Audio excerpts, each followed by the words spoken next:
সোনামণি নয়, দাদামণিতে প্রতীকের নায়িকা হচ্ছেন অনুষ্কা। দাদামণি ধারাবাহিকের প্রোমো মুক্তি পাওয়ার পর থেকেই সর্বত্র একটাই চর্চা শুরু হয়ে গেছিল। তবে কে হতে চলেছে দাদামণি ধারাবাহিকে প্রতীকের নায়িকা? প্রতীকের নায়িকা নিয়ে চর্চা হবে, আর তাতে সোনামণির নাম উঠে আসবে না, সেটা কি কখনো সম্ভব? দর্শকদের ফের একবার আবদার ছিল সোনামণিকে যেন তারা দেখতে পায় দাদামণিতে প্রতীকের নায়িকা রূপে। তবে তখনও সোনামণি নয়, প্রতীকের নায়িকা হবার দৌড়ে বারংবার নাম উঠে আসছিল অভিনেত্রী অনুষ্কা চক্রবর্তীর। তবে এবার আনন্দবাজার পত্রিকার প্রতিবেদন স্পষ্ট করে দিল, সোনামণি নয়, অনুষ্কাই হচ্ছেন ধারাবাহিকের নায়িকা।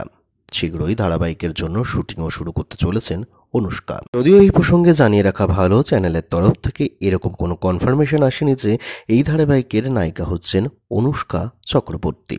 অনুষ্কাকে এর আগে আপনারা কাজ করতে দেখেছেন হীরালাল ফিল্মে, তবে এটাই হচ্ছে তার প্রথম ধারাবাহিক। অর্থাৎ ধারাবাহিকের দুনিয়াতে এই ধারাবাহিকের মাধ্যমেই তিনি কিন্তু ডেবিউ করতে চলেছেন।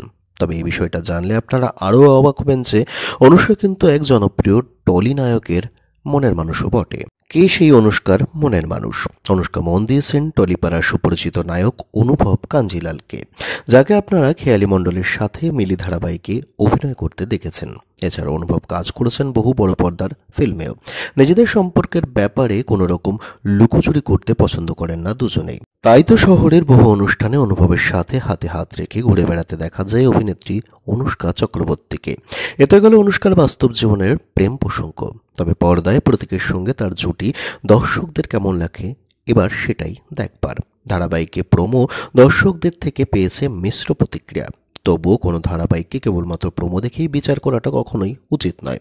ধারাবাহিকের কাহিনী দেখে তবেই প্রতিক্রিয়া দেওয়াটা উচিত বলে মনে হয় আমার। পর্দায় যদি অনুষ্কা হন প্রতীকের নায়িকা, তবে প্রতীক এবং অনুষ্কার জুটিকে আপনাদের কেমন লাগবে? আপনাদের এই বিষয়ে কী মতামত সেটি অবশ্যই জানাতে ভুলবেন না কমেন্ট সেকশনে কমেন্টের মাধ্যমে।